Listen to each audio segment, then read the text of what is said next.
इंसान के सब्र का इम्तिहान कभी कभी लोग बहुत ही बेरहमी से लेते हैं, खासकर कुछ ससुराल वाले। जब भी शायद लड़कियों को ससुराल वाले अच्छे नहीं लगते। क्या वजह है जो अक्सर जो है ससुराल वाले इस तरह से लड़कियों के साथ करते हैं? मेरे तो साथ जो हुआ, अल्लाह ताला किसी के साथ ना करे और अल्लाह ताला ऐसे ससुराल वाले कभी किसी को ना दे। दीनदार कहना चाहिए कि नमाज खाली अल्लाह ताला को और अल्लाह ताला के लिए तो लोग पढ़ते हैं, लेकिन कुछ लोग दिखावे के लिए नमाज़ पढ़ते हैं और अपना जो वो है ना बिहेवियर, वो इस तरह से रखते हैं जैसे सामने वाला कोई इंसान नहीं है, बल्कि ये लोग खुदा हैं और सामने वाला जो है ना वो पता नहीं क्या है, शायद कोई जानवर है। इस तरह से लोगों की बेटियों को ससुरालों में रोंदा जाता है ना, कि मैं क्या बताऊँ। ख़ासकर उन बेटियों को जिनके सर पे कोई भी नहीं होता, उनके माँ बाप नहीं होते। जब भी कहते हैं माँ बाप को पूछताछ रखनी चाहिए, क्योंकि ससुरालों में ऐसी-ऐसी चीज़ें होती हैं जो कोई किसी को नहीं बता सकता। मैं अपने ससुराल वालों के लिए कितना करती थी, कितना नहीं करती थी। अपने हस्बैंड को हमेशा ससुराल वालों से जोड़ के रखा, इतनी चीज़ें हुई, लेकिन हमेशा अपने ससुराल वालों के खिलाफ कभी भी हस्बैंड को कोई बात नहीं बोली। बहुत सी चीज़ें छुपाई पी गई। अपने हस्बैंड को हमेशा यही बोला, बहन भाइयों से ख़त्म नहीं करते, माँ बाप से जुड़ के रहते हैं। ज़बरदस्ती उनको उनके पेरेंट्स से सबसे मिला के रखती थी। अलग हम हो गए थे। मेरी सास ने मेरे ऊपर हाथ उठाया था, मुझे मारा पीटा था। उसके बाद उन्हीं के ही रिश्तेदारों ने, इन्हीं के ही चाचा ने जो है हमें जो है ना इनको बोला है कि इसके साथ इतना सब कुछ होता रहा, तुम्हें पता ही नहीं चला। अब तुम इसको लेके अलग हो जाओ। इससे पहले लोग इसको जान से मारते, क्योंकि मुझे मारने के बड़े मंसूबे बने थे मेरे ससुराल के अंदर। क्योंकि मैं अपनी सास को नहीं पसंद थी, वो अपनी भांजी लाना चाहती थी। मेरे जो ससुर थे वो जो है अपनी किसी और को लाना चाहते थे। खैर मेरी जो सास थी वो अपनी भांजी लेकर आना चाहती थी। ससुर का इतना नहीं था मसला। शादी हो गई हमारी, शादी के बाद भी हमारी ज़िंदगी बड़ी ख़राब इन लोगों ने करने की कोशिश की गई है कि हम साथ में ना रह पाएँ।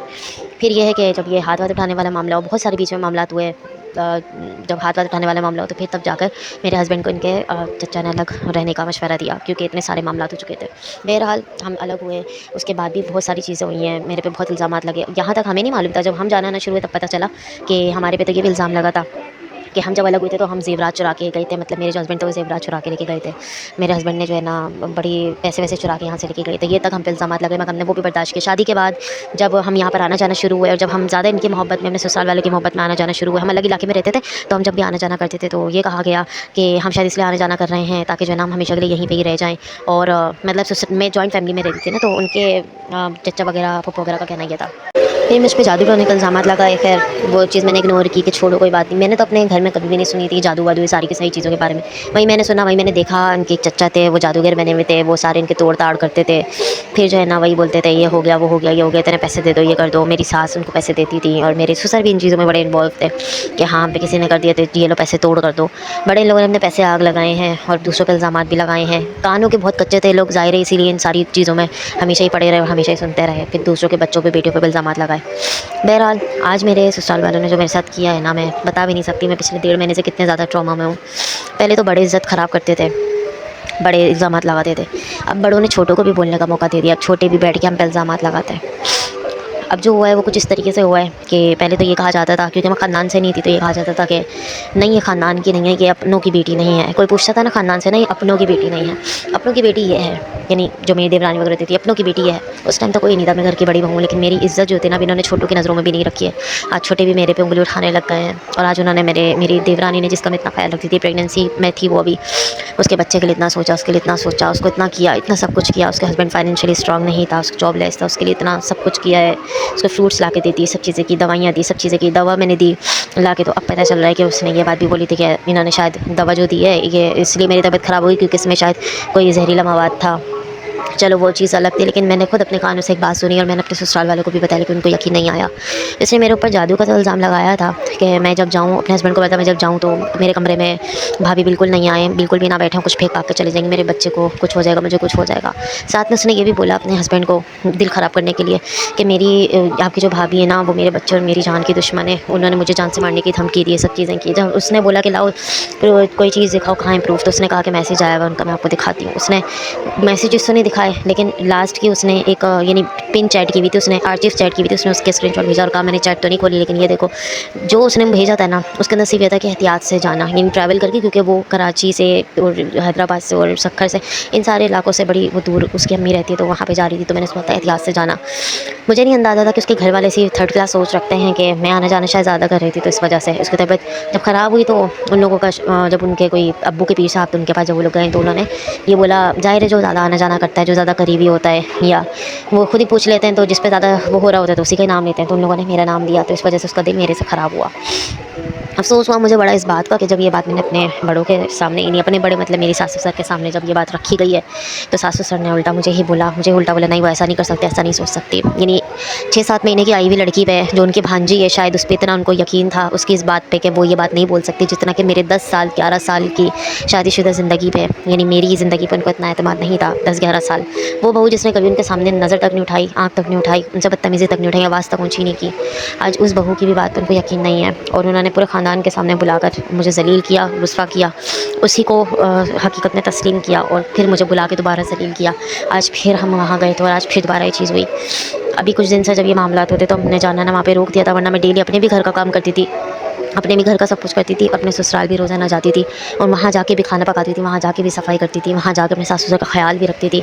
उनकी दादी अम्मी का भी अलग से ख्याल रखती थी, उनका अलग से खाना पकाती थी, कोई मेहमान आए तो उसको भी देखती थी। सुबह से लेकर रात तक मैं वहीं रहती थी, सिर्फ गिनती के 1-1.5 घंटे के लिए अपने घर आती थी और बस सोने के लिए आती थी। इसके अलावा ज़्यादातर वक्त मेरा वहीं गुजरता था। इतने सालों में कभी इन लोगों ने हम लोग रात के 3-3 बजे तक के वहाँ पे बैठे रहते थे। वो जाने नहीं देती थी मेरी सास वापस घर के, जाकर क्या करोगे, सोना ही तो है, आराम से चले जाना। 2:30-3 बजे से पहले वो हमें नहीं भेजती थी कि हम बैठ के कुछ बात कर लें, कुछ कर लें। खैर मेरे हस्बैंड का रवैया वैसे भी चेंज ही था, मतलब वो वैसे इतनी बातचीत करना पसंद नहीं करते थे, लेकिन इसमें जो बहुत हद तक के जो हाथ था वो इनके घर वालों का भी था। लेकिन तब भी मैंने कभी उनको उनके घर वालों के ख़िलाफ़ नहीं किया।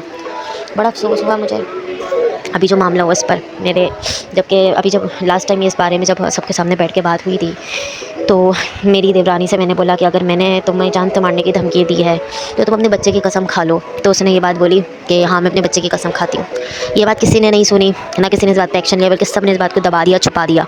मेरे देवर कुरान शरीफ उठाने लगा तो उसने अपनी बीवी को बोला, खाओ तुम कसम खा लो। उसने तब भी बोला कि हाँ मैं इसकी कसम खा के बोलती हूँ, भाभी ने मुझे धमकी दी है और मैं इसकी कसम खा के बोलती हूँ, मैंने इन पे कोई इल्ज़ाम नहीं लगाया जादू वगैरह का, या मैंने इनके बारे में कोई ऐसी बात नहीं सोची। मैं उसी वक्त खामोश हो गई थी और मज़ीद क्या कहते हैं, मेरे हस्बैंड ने उस वक्त मुझे खड़ा करा और हम वापस लेकर आने लगे। मेरी देवरानी ने मेरे हस्बैंड से उंगली उठाकर तेज़ आवाज़ में भी चिल्ला के बात की, वो भी किसी को नहीं दिखा। बल्कि आज जब हम इस नॉर्मल इतने 1 महीने के बाद जब हम मिलने के लिए सिर्फ गए थे ना, तो मेरे ससुर ने हमें गेट पे ही, मेरी सास ने पहले तो अपने पोर्शन में हमें बुलाया नहीं, नीचे दादी अम्मी के पोर्शन में बुलाया, कहेंगे यहीं पे बैठो, यहीं बैठो। फिर भी हम मिलने के लिए गए थे दिल से, तो चलो मिल लिया हम। लेकिन जब हम आ गए तो मेरे ससुर शुरू हो गए। उन्होंने बोला कि मेरे हस्बैंड को बोला कि तुम उठ के क्यों चले गए थे तुम लोग, और मेरा बोला कि इसने आंखें निकाल निकाल के कैसे बात की थी, जबकि मैंने ऐसे बात नहीं की। हाँ मैंने अपनी देवरानी को बोला था ज़रूर कसम खाने का कि तुम खाओ, क्योंकि ये लोग बगैर उसके मानते नहीं। मेरे पास प्रूफ थे, लेकिन मैंने वो चीज़ सुनाई नहीं, क्योंकि सुनाने का कोई फ़ायदा नहीं। इससे पहले भी ऐसी मामला हुआ था, मैंने इनको प्रूफ भी सुनाया था, तो मेरे ससुर ने ये बात बोली थी कि वो मेरी भांजी है, मुझे उस पर यकीन है। मैं तभी चुप हो गई थी, मैंने कुछ भी नहीं बोला। मैं बड़ी रो कर, पहली दफ़ा ज़िंदगी में मैं रोई हूँ किसी के सामने, और मैं रोई और मैं रो कर आई। मैंने कहा कोई बात नहीं। मैं वहाँ से उस कमरे में चली गई, दूसरे कमरे में मैंने वहाँ जाके बोला अपनी नन को कि देख लेना, जो गलत होगा ना अल्लाह उसके सामने लेकर ज़रूर आएगा, और देखना मेरी आग लगेगी, जो गलत होगा ना अल्लाह ताला उसके सामने ज़रूर लेकर आएगा। मैं गलत हूँ, मेरे आगे वो गलत होगा तो उसके आगे लाएगा। और फिर यही हुआ था कि मेरे जो देवर था उसके 2.5 साल तक इतनी अच्छी जॉब उसकी थी, 2.5-3 लाख रुपए उसकी सैलरी थी, और उसकी अचानक से जॉब छूटी अगले ही महीने, और वो जॉबलेस हो गया। 2.5-3 साल उसकी जॉब नहीं लगी, इस चक्कर में उसका शादी भी लटक गई। खैर फिर भी बड़ा अरसा हो गया था, इस वजह से उसकी शादी बस करनी पड़ी। शादी हो गई, उसकी प्रेगनेंसी हो गई वाइफ को, फिर भी उसकी जॉब नहीं हुई। बड़े परेशान थे वो लोग। अभी उसकी जॉब हुई थी और अभी ये नया मैटर उसकी बीवी ने दोबारा किया, तो बड़ा अफसोस हुआ। उसने रिश्तों का बस रिश्तों का भरोसा जीतने के लिए काम किया। उसने रिश्ते का भरोसा हमारा आने जाना रुकवाने के लिए काम किया, और उसने रिश्तों का जो है ना अपने वहाँ कदम जमाने के लिए, कहना चाहिए कि हमारा जो है ना वहाँ पर उसने, कहते हैं ना रिश्तों का नाजायज़ फ़ायदा उठाना, उसने बस वो किया कि वो भांजी है तो वो बच जाएगी। मैं ज़ाहिर रिश्तेदार नहीं हूँ और फिर मेरा बाप मेरे सर पे नहीं है, तो कौन आके लड़ेगा।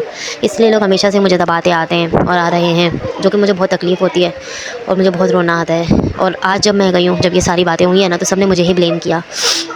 उन्होंने मेरी सास ने भी मुझे ये बात बोली, मेरी ददिया सास है, सब ने मुझे ये बात बोली कि तुम गलत हो, तुमने गलत किया है, तुमने झूठ बोला है, ऐसा किया वैसा किया। मैंने कहा मेरे पास प्रूफ है, मैं अगर आपको सुना दूँ ना तो सोचें उसकी इज़्ज़त ख़त्म हो जाएगी, सोच लें आप लोग। मैंने फिर भी इज़्ज़त रखी, मैंने फिर भी नहीं सुनाया, मैंने फिर भी नहीं बोला, मैंने बहुत गलत किया। मैंने सिर्फ अपने हस्बैंड के कहने पे नहीं सुना, वरना मैं जो है ना ज़रूर ये चीज़ सबको सुनाती। मगर फिर मैंने भी बोला चलो छोड़ो, प्रेग्नेंट है, छोड़ो, बात को दफ़ा करो, अल्लाह पे छोड़ देता है। मगर आज जब ये बात फिर बाहर निकली, आज मुझे फिर बुरा बनाया गया और मुझे ज़लील और रुस्वा करवा कर भेजा गया, और मुझे ये तक बोला गया है कि तुम ही गलत हो, तुम ही गलत हो, तुम ही ने सब कुछ किया है, तुम ही ने लड़ाई करवाई, तुम ही ने फ़साद करवाया, तुमने झूठ बोला, उसने ऐसा कुछ नहीं कहा है, वो तो ऐसा कुछ नहीं कहती, वो तो हमारे साथ भी सही से रहती है। जबकि अभी कुछ टाइम पहले वो बहुत बुरी बनी हुई थी उनकी नज़रों में, लेकिन अब वो बहुत अच्छी बनी हुई है। असल में वो रिश्तेदार की बेटी है, उनकी तरफ से प्रेशर आ रहा है, उनकी तरफ से प्रेशर आया तो उन्होंने पहले भी बोला था कि अपनी बहू को जो है ना समझा लो, मेरे बेटी को कुछ ऐसी, मेरी बेटी को के बारे में ऐसी बातें क्यों करिए आप लोगों से, और ना हम ये कर देंगे वो कर देंगे, तो ये लोग प्रेशर में आ गए थे। लेकिन पता नहीं क्यों ऐसा क्यों होता है, दूसरों की बेटियों को, खासकर जिनके बाप नहीं होते सर पे, उनको ऐसा क्यों समझा जाता है।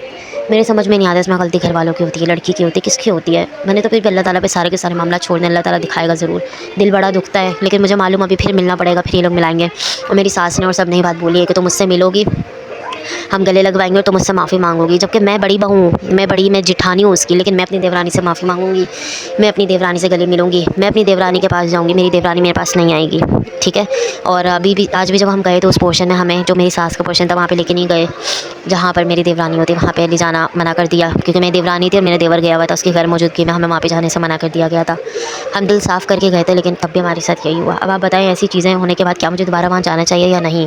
अभी मेरी नंद का सतवास है, मुझे पता है लोग लाजमी लेके जाएंगे, इस वजह से क्योंकि इनको शो करना है कि इनकी बहुओं के साथ इनकी बड़ी अच्छी बॉन्डिंग है, और ये ज़रूर लेके जाएंगे। अभी तो ये बोल रहे नहीं आओ, नहीं करो, ये करो, वो करो, लेकिन तब ये ज़रूर लेके जाएंगे, क्योंकि इनको शो करना है कि हाँ, अब बेटी के ससुराल में कि हाँ भाई हमें बड़ी बेटियों का वो है। पहले भी इन्होंने मेरे देवर के रिश्ता किया था जिस जगह पर, वहाँ पे भी इन्होंने यही सीन किया था, हमें लेके नहीं जा रहे आ रहे थे। फिर जब उन्होंने सवाल किया तब ये लेके आए गए शादी से पहले। ये लोग बहुत ज़्यादा मैनिपुलेटर हैं। ये लोग बोलते हैं कि जो बड़े हैं ना वही झुके, यानी कि खुद नहीं झुकेंगे, खुद बड़े हैं, खुद चीज़ों को सॉल्व नहीं करेंगे, फैसला नहीं करेंगे। उस दिन भी सुनकर इन्होंने पूरी बात नहीं सुनी, इन्होंने पहले फैसला कर दिया तुम गलत हो। आज भी इन्होंने यही कहा, मुझसे बगैर किसी भी चीज़ को जाने हुए इन्होंने मुझे गलत बोल दिया। और अभी मुझ पर ये प्रेशर डाला जा रहा है कि मैं झुकूँ, मैं बात करूँ, मैं माफ़ी मांगूँ उससे, मैं उससे सॉरी करूँ। ठीक है। और अब जो है ना, ये लोग मुझ पर प्रेशर डाल रहे हैं, बोले तुम बड़ी हो, तुम दिल बड़ा करो। बड़े इग्नोर करते हैं, बड़े बातों को दरगुजर करते हैं, बड़े माफ़ करते हैं, छोटे इज़्ज़त नहीं करते, छोटों को कुछ नहीं सिखाते।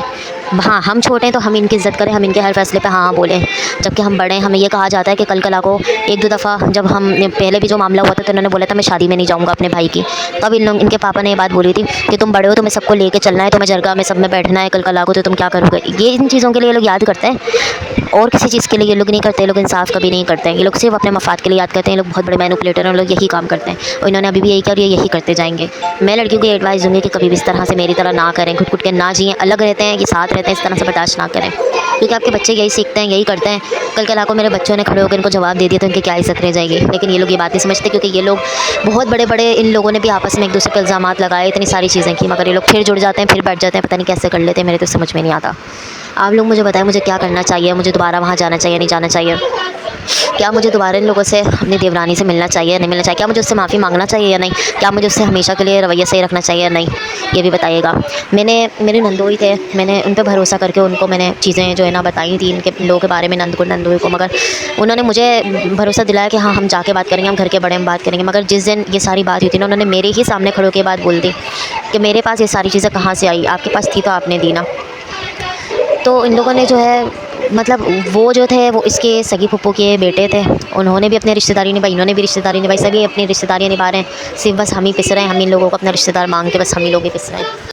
और उस लड़की ने जो है मेरे छोटे वाले देवर को अपनी बातों में फंसाया इस तरह से कि उसने उसी की ही मंगेतर का नाम लेके भी ये बात बोली कि भाभी ने उससे भी बुराइयां की हैं, घर वालों के बारे में ये किया वो किया, इस तरीके की बातें की। और वो मंगेतर से इतनी बात करता नहीं, क्योंकि उसकी अरेंज मैरिज है, यानी शादी नहीं है, रिश्ता हुआ हुआ है।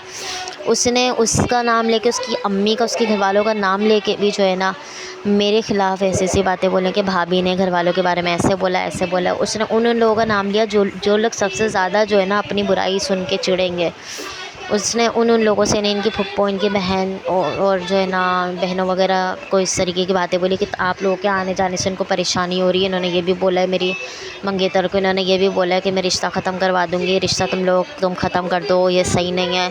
और इन्होंने ये भी बोला है कि फुप्पो वगैरह इनकी आती जाती हैं, क्यों आती जाती, मुझे अच्छा नहीं लगता, जबकि बाखुदा मैंने कोई भी इनमें से बात नहीं बोली है।